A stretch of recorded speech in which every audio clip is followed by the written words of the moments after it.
Well, you're into the home stretch of NHL regular season games, and we still have some pretty intense playoff spot battles going on in both the Eastern and Western Conference. In today's video, I'm going to give you my predictions on who gets into the playoffs and what your first round of action will look like. And that's coming up next.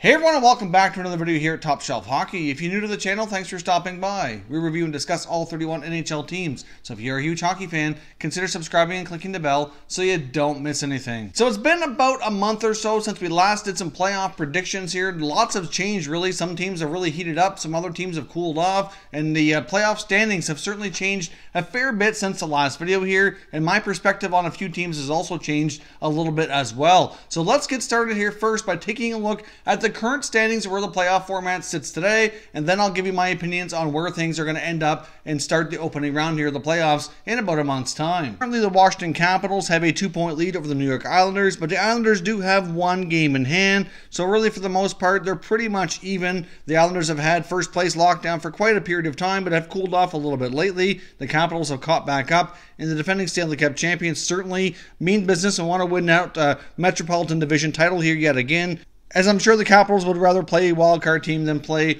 the number 2 or number 3 team in the division. Currently, the Hurricanes are holding down third spot, but 66 games played and 79 points. They sit 4 points back of the Islanders and 6 points back of the Capitals. They are technically tied with the Pittsburgh Penguins here, but win the tiebreaker to get into the number 3 spot. But the Penguins are right there on their heels, so there's certainly an intense battle going on there, and those two teams do play each other a few more times before the regular season has come to a close. Over in the Atlantic Division, it's not even close. The Tampa Bay Lightning have first place locked down, no problem. They will be your President's Trophy winners. They will be your Atlantic Division champions. They will be the top team in the Eastern Conference throughout the playoffs. That much we do know. I guess my only concern for Tampa Bay is can complacency set in, as they really don't have much more to accomplish, and the games down the stretch don't really mean anything except really trying not to get injured and stay healthy for the playoffs. And of course, locking down the number 2 spot, you get the Boston Bruins with 89 points in 66 games, followed by the Toronto Maple Leafs at 87 points in 67 games. It's pretty much a given that Boston and Toronto are going to be number 2 and number 3. It's just a matter of who's going to have home ice advantage for their playoff battle here. Now, currently in the wild card spots, we have the Pittsburgh Penguins holding down wild card 1 with 79 points with 66 games played. And in the number 2 spot, you get the Montreal Canadiens also with 79 points in 67 games. So, of course, the Penguins have a game in hand there. And on the outside looking in my opinion, the only other team not in a spot today that really has a chance is the Columbus Blue Jackets. I do think the other teams are too far back and are really not worth discussing so far today, at least for this prediction video. Right now they have 77 points in 66 games, so obviously they're not that far back. They're only 2 points behind, but I guess we'll get into what our thoughts are here in predictions going down the road. Now let's jump over and take a look at the Western Conference. Currently right now in the Central Division, the Nashville Predators have a very slim lead over the Winnipeg Jets, but they've also played 3 more games. Now both teams have been a little bit cooled down here as of late. Winnipeg has struggled in the last 3 or 4 weeks. Nashville's had some games that, even though they might have won, they really didn't deserve to win, especially the games against Minnesota recently, in my opinion. They were outplayed but managed to come out with the win. But that's what great teams do. They find ways to win even when they don't have their best games.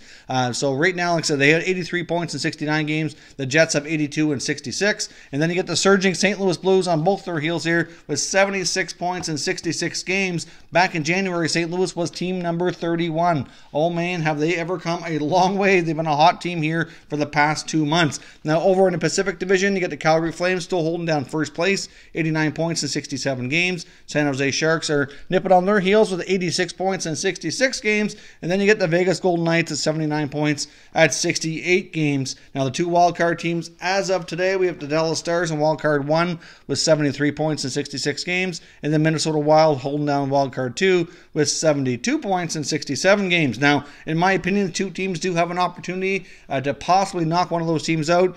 You get the Colorado Avalanche holding steady at 70 points in 67 games.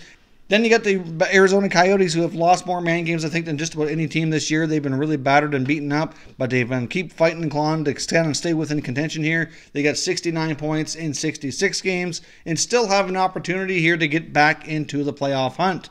So we've certainly seen a few things change here in the past month or so. Like I said, teams like Winnipeg and Nashville have cooled down. Teams like Tampa Bay have still chugged along. You get Boston and Toronto jockeying for position number 2, number 3. I know in my last prediction video a month ago, I was concerned about the Calgary Flames maybe not holding on to that Pacific Division lead, but yet a month later they still have it, and they don't have a big cushion, but they're still first place in the Pacific, which is still looking good for them as well. So now let's jump in and take a look at what my predictions are for how teams are going to finish and how they're going to end up here in the first round of the playoffs.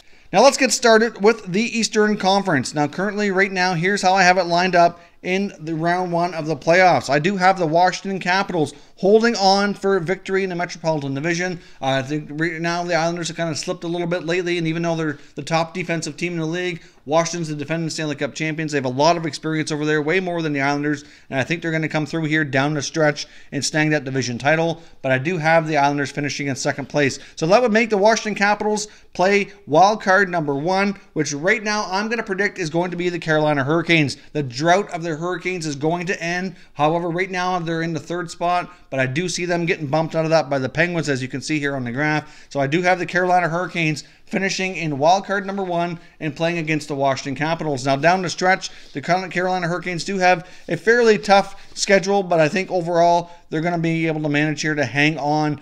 They do have a few games against the Pittsburgh Penguins down the stretch here as well, and the winner of those games are certainly going to determine more than likely here who finishes in what spot. That makes the other playoff series in round 1 in the Metro, the Pittsburgh Penguins battling the New York Islanders. Now, of course, the Islanders are a top defensive team right now. You get the Penguins with all that experience, Stanley Cups. The last time we saw the Islanders really make a big splash here in the playoffs was back in '93 when they knocked off Pittsburgh in stunning fashion. Could we possibly see that again, or are the Pittsburgh Penguins still just too strong to be able to hold on here and fend off the Islanders in round 1 of the playoffs? Over in the Atlantic Division, obviously Tampa Bay is going to hold on and be first place. We know that. And we also know that Boston and Toronto are going to be 2 and 3. But the wild card team I have finishing in that spot is the Montreal Canadiens. I do think they have a very favorable schedule down the stretch here. I do think some people I've seen kind of writing them off and saying they're going to be the team that misses here. But in my opinion, that's not going to happen. Down the stretch, they've got 15 games where they have 8 games against playoff teams and 7 games against non-playoff teams.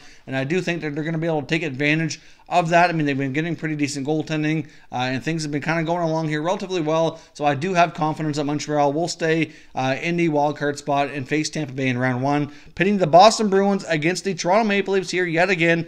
Will this be the year that the Maple Leafs finally vanquish the Bruins and move on past the first round? I know the Bruins are going to be a very tough opponent. They always play Toronto very tough, and I do think that there's a pretty good chance Boston could win again. But I think as time has gone on, the Leafs have gotten more experience. I think the odds of them winning have certainly gotten better as well, and I'm looking forward to watching that series. It's always very entertaining. Wouldn't be shocking to see it go 7 games here yet again. Now, of course, that leaves the Columbus Blue Jackets as the odd team out of the equation. Of course, they're the team at the trade deadline that has made the absolute biggest splash here. They acquired Matt Duchene. They acquired Ryan Dzingel. They acquired Adam McQuaid. They acquired Keith Kincaid. They got all this players that they've acquired, but they really haven't done the greatest since the trade deadline. They're struggling to kind of find some chemistry. And as we've seen here with a lot of teams and a lot of big acquisitions, it takes teams a while with the new players to really settle in, to find their spot, and really keep chugging along. So sometimes that's why more often than not, you see most of these deadline deals not work out more than the ones that do. I mean, you get the odd one where you get one little move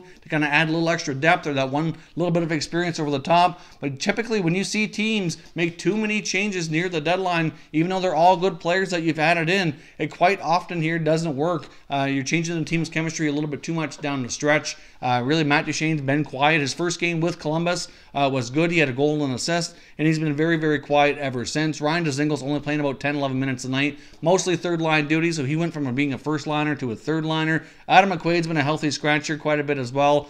Keith Kincaid's primarily been either a scratch or a backup, so they're really not even putting all the pieces of the puzzle here that they brought in to good use. I mean, Matt Duchene's by far the most offensive weapon of all that they picked up, and he's obviously been quiet. So I do have a lot of concerns over that. Columbus does not have the easiest of schedules, but they do have the last few games of the season. If they're still kind of battling within those last few points here to try to get themselves in the playoffs, their final 2 games are against the New York Rangers and against the Ottawa Senators on the final day. And of course, those are games that they probably should win, and they should be points that they can bank on. But wouldn't it be great on the Ottawa side to have some positive news for that team for a change if they were able to beat Columbus on that final day of the regular season here in their final game and actually knock them out of the playoffs. That would certainly be a big help, where they actually own Columbus's first round pick. Now, of course, there is a condition on there that if it's a top 3 lottery pick, that they get the right to keep it. However, if the odds of that happening are pretty slim. Even if Columbus does miss the playoffs, they're likely not going to get a top 3 selection, which would certainly put Ottawa back up at least in the top half of the draft,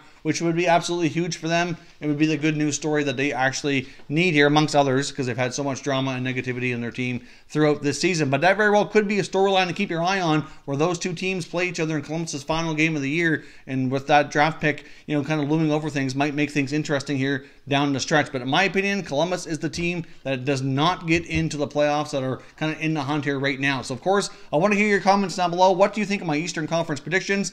Do you think the teams I predicted are the ones that are going to get in? If not, give me your predictions down below in the comments, and we can continue discussing it further. Now let's jump over and take a look at my predictions for round 1 of the Western Conference. I do have the Winnipeg Jets hanging on to win the Central Division and playing a wildcard team in round 1. Of course, they're only 1 point back in Nashville right now, but they have 3 games in hand, and even though they've been cold lately, I do have confidence that they're going to get things together here.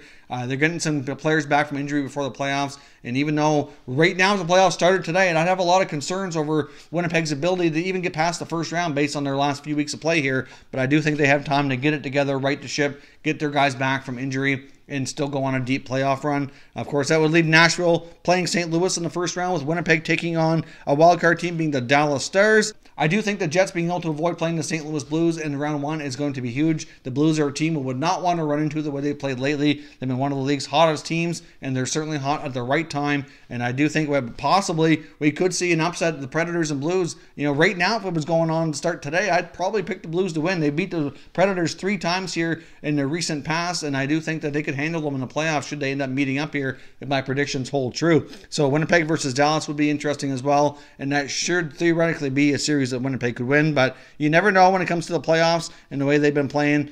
You just never know. Maybe Dallas can pull off an upset, but right now I would lean towards the Jets pulling through. Now, over on the other side in the Pacific Division, we'd have the Calgary Flames battling the Colorado Avalanche. Now, the Avalanche are a team not in right now, but I have them surpassing the Minnesota Wild and snagging wild card 2 away here from the Minnesota Wild right now. I just don't have a lot of confidence in that team here down the stretch, and I think Colorado, even though they certainly have some issues with that team, there's certainly a lot of work to do before they can be a contender. I think they have the ability here with the offense kind of kicking back up again lately, that they can score their way into that spot and knock the Wild out of it. That leaves the San Jose Sharks battling the Vegas Golden Knights, which is certainly going to be a rematch from last year, except last year it was in round 2. This year is going to be round 1. Certainly going to be very interesting. Those teams, for the most part, are both a little bit different now. The Sharks have Erik Karlsson. Vegas has Mark Stone, as well as Max Pacioretty. The teams are, a fair bit different. We might very well see a different result. I think Vegas would have a much tougher time with the Sharks this year than they did last year,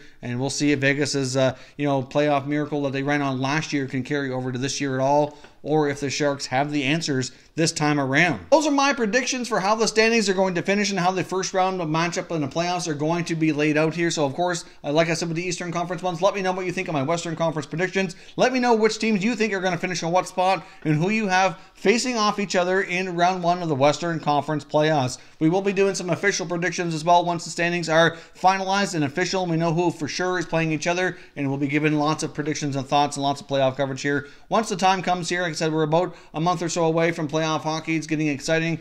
Should be lots of fun. Can't wait for the playoffs here to get started in 2019 and see who's going to be crowned the next Stanley Cup champion. If you're new to the channel here, I hope you consider subscribing. We cover all 31 NHL teams, and there's plenty of content here for all hockey fans to enjoy. So if you're new, hit that subscribe button and give this video a thumbs up before you go. I'd appreciate it if you did. As always, thank you very much for watching, everybody. We will catch you next time.